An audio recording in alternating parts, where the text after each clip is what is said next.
very good evening to you. Welcome to the show. It's going to be a good one tonight. Well, I always think it's a good one, but sometimes I especially look forward to it, as I am this evening. And by way of introduction to this, I'm going to just refer to a little text exchange I had as I was driving into the studio tonight. Well, as I pulled over, actually. I don't text and drive, but as I parked my car, I had a text from the first team coach at Rotherham United, Matt Hamshaw, saying, "Go easy on the gaffer tonight." And there were a couple of those smiley faces. And I just said, "What are you talking about, go easy? I don't need any questions for this bloke. So how can I go hard on Paul Warne, the manager of Rotherham United? Yeah, he was looking after you. How about that? Your first team coach. That's nice from Amy, to be fair. It's been a long day today. Obviously, transfer window, press day, few issues with the team, few injury concerns. So tell us about your day then. When did it begin? So you got out of bed at 9 o'clock this morning? Yeah, I wish. No, I was in the gym for about 7:30 this morning. Most of my staff, my athletic staff anyway, are in there at that time. I had breakfast with the staff about 8:30, and then watching back the footage, we were preparing to show the lads on Leeds, in and out of possession, so that scared us a little bit. So watching that, and then, had a couple of issues, a couple of in-house issues, and then started the meeting about a bit later today, about 11 o'clock, and then we were on the training pitch for 12, and then, as I alluded to outside, I had a couple of conversations with a couple of recruiters and managers, and then the day starts really, and then, you know, at the start of the day, you speak to the physios about who's injured, who's not. So at the start of the week, Shemi tweaked his knee, Shemi Ajay tweaked his knee, Robbo, my other centre-half, done his ankle. A few of the lads have been off with a sickness bug this week, so it was about to see who could and couldn't train. So did that, and then obviously when I come in after training, I've got X amount of missed calls, text messages, and as everyone does at this time of year, no doubt. Yeah, the last thing you needed on top of that was to come in here, really, wasn't it? I know, I did say that to you out there, didn't I? I don't know what I was thinking doing it in January. So I get home about 9 o'clock tonight, have something to eat, and then straight to sleep. Yeah, during the transfer window also, I remember Chris Wilder being here during the summer transfer window, and, I had about 50 questions for him, but I haven't got any for you because it's so quiet and it's going under the radar, most of it. You've got your phone. You've got your phone there, haven't you? Yeah. You can leave it switched. Leave it volume up if you want. We'd love to hear a conversation. What about that? Yeah, I'm still mic'd up, and I think I can go to the toilet and no one can hear me, and it's like a comedy film, isn't it? But I doubt it's going to ring tonight. I've had a recruitment meeting earlier, and I've got the targets I want, and then I'm just hoping that they can assist to get them over the line. Right, okay. That's the big phrase at the moment, over the line. Everybody's using that phrase. I think it's an American thing, isn't it? I think it is. It's I watch a lot of American sports. I might have got it from there. So you've had training ahead of Saturday's big home game, Yorkshire Derby against Leeds United. Nobody unfamiliar around the place? Nobody you didn't recognise? No, I mean, in fairness, I had John Breckin on security duty today with one of our good friends who comes and watches train all the time. So they were on security duty. It was like Dad's army, though, to be fair. It was literally like, don't tell him your name, Spike, and all that. So, so they were parading around our training ground, and we were a bit paranoid that the golfers took a lot longer to, play their shots onto the green, which backs onto our training ground. But no, we didn't see anyone there. But if they were there today, they wouldn't have learnt much. I've got a little bit of breaking news that police are investigating that there was an intruder at your training ground. So in fact, they've released a photograph of the suspect. Do you know that guy? He looks. Is he familiar? He does look familiar, doesn't he? But I didn't see him today. No, I didn't see him. You didn't see him? No. Right. You will see him on Saturday. Yeah. At very, very close quarters. And of course, we're referring to Spygate. I mean, I don't know what your view of it is, but for something so funny and in my view so trivial that's been going on since time immemorial, this has been 2 weeks of a story that's just blown out of proportion. Is that an accurate? Is that the right view to take or the wrong view, do you think? Well, my view, and I'm not saying it's right or wrong. My personal view is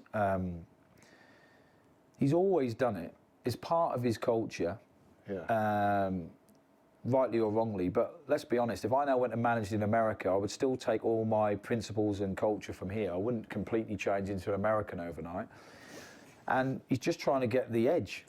And what is impressive, that he's got 20 analysts who are doing work for him, which is hugely impressive. How many have you got? Yeah, I've got one who works really hard, in fairness, and someone who helps him really. But so I don't really have an issue with it. I don't. Maybe I'm on my own. I don't know. I don't know what other managers think. But like realistically, if someone now phoned me up now and said, "Warne, I've got the Leeds team. One of the players who's not in the team has leaked it to me. Do you want it?" I've got to be honest. I'd say, "Of course I do. Yeah. I would want it, wouldn't I? I want to know their team as soon as I could." Would I employ someone to go to their training ground and hide in a bush? Possibly not. But if that's what I've done all my career, then I wouldn't see anything wrong with it. And I know you could argue it's a little bit immoral, but I don't think it's not illegal. It's not illegal. No. There's no laws of the land being broken here, and almost every ex-player I speak to says, it's been going on forever. I mean, there was actually a fight at Bramall Lane at one game between Sheffield United and Burnley, I think back in Neil Warnock's time, between the assistant manager and Stan Turnant, the old just outside the changing room door one. Half time, because there was some eavesdropping going on. No, that is a notorious story. I've heard that, to be fair. But I mean, our training ground is shared with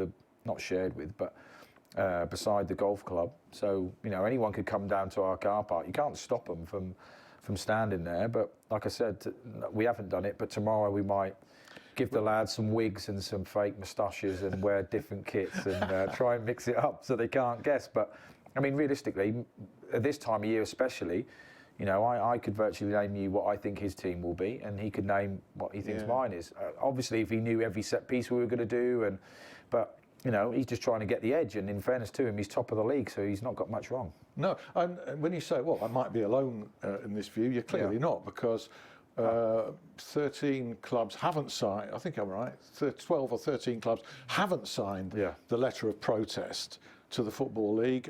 Sheffield United and Sheffield Wednesday haven't. We haven't. And you haven't. It must just be a Yorkshire thing. We must be a bit more relaxed. A bit soft there. A bit more relaxed. But I think, there's certain things in football that, I possibly might want to change. But, I don't see that being relevant. And in fairness, I don't think they would have beaten us at their place, although we played really well, especially first half, based on the fact that they might have seen us train.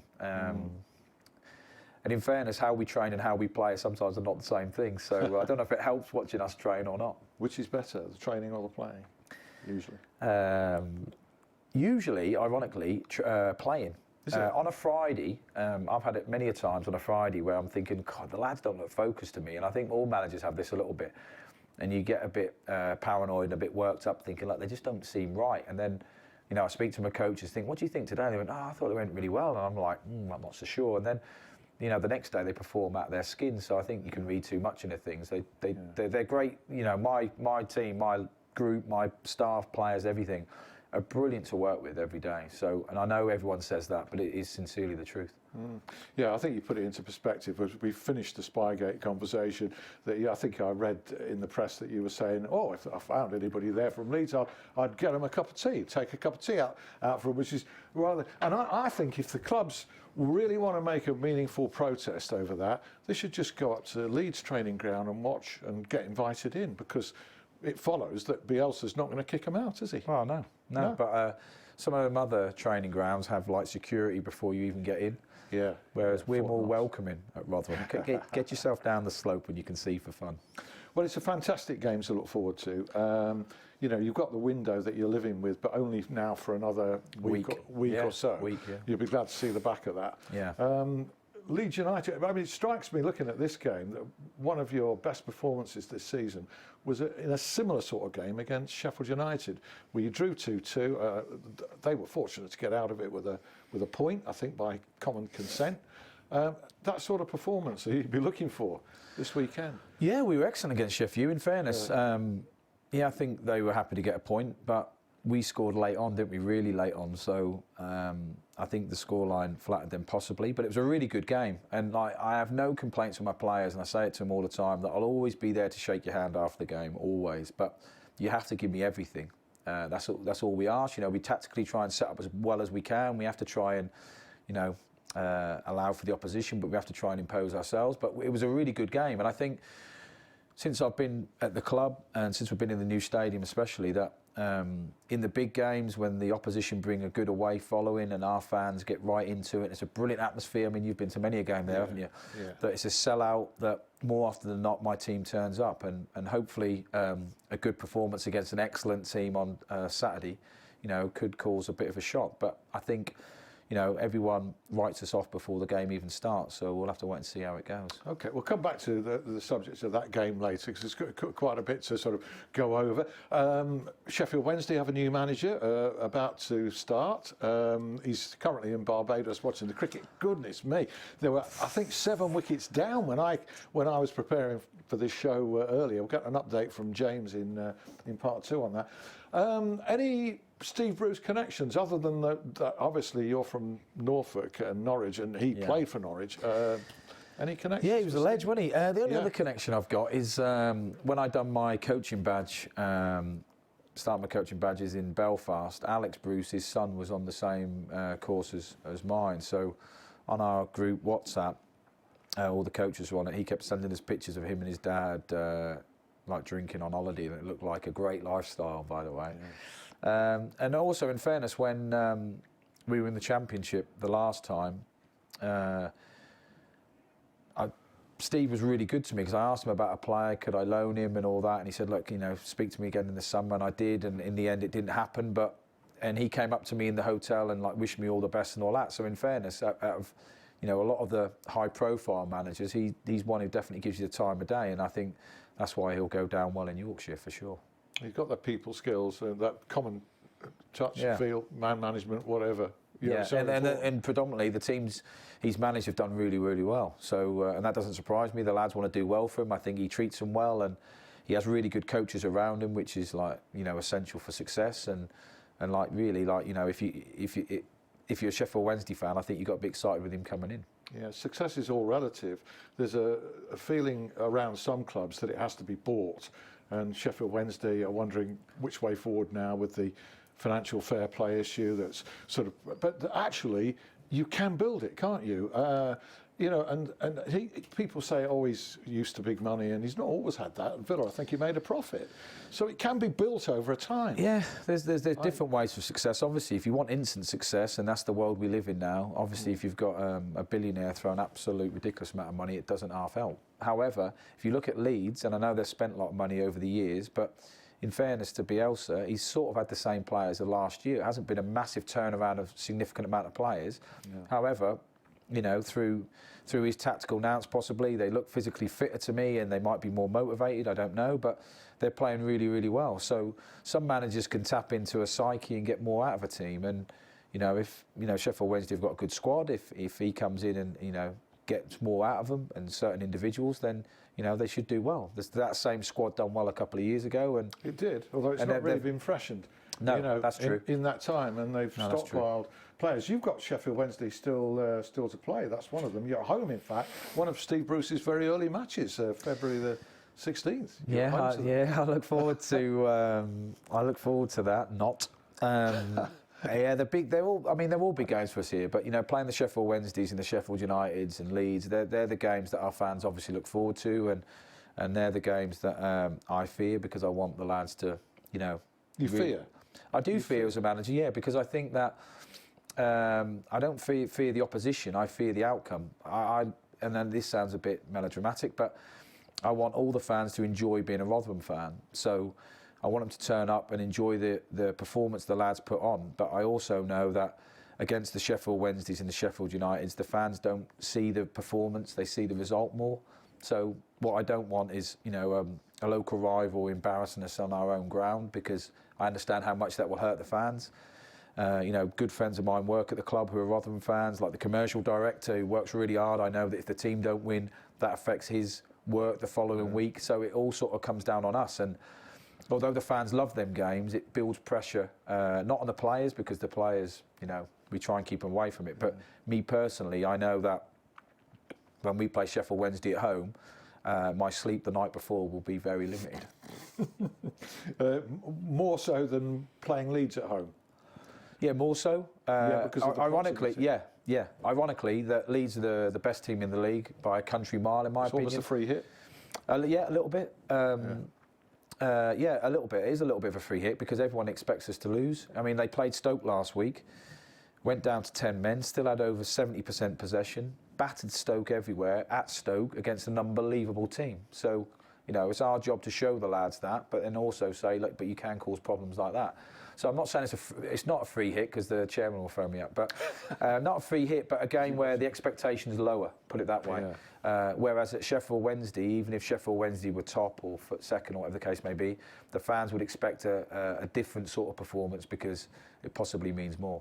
But you're still relatively doing very well. Yeah. I was struck by the comment of Brentford's manager Thomas Frank following their 4-2 victory, which would have annoyed you. That was at the New York Stadium last Saturday. He made a point about how you had one of the lowest budgets in the league, and he felt you were doing a fantastic job, and he hoped that you stayed up. And I know managers don't want sympathy, but actually everything he said there was correct, I think, to any reasonable person. Yeah, you don't want sympathy, but the way he said it, it wasn't in a patronising way. It was a respectful way, and I think that, like, you know, since we've been in charge, and you know, I've got Richie, Polly, and Hammy. We're like good people, the coaches, and we love the club. That, yeah, we want the club to be respected. I don't want people to look at it as like a little club. I don't want that, but I also like the fact, obviously, if people are complimentary about our club. I think that, you know, in most of the games, we weren't good against Brentford, in fairness. They were significantly better than us. But in most of the games we've played in this year, we've been really competitive. And, you know,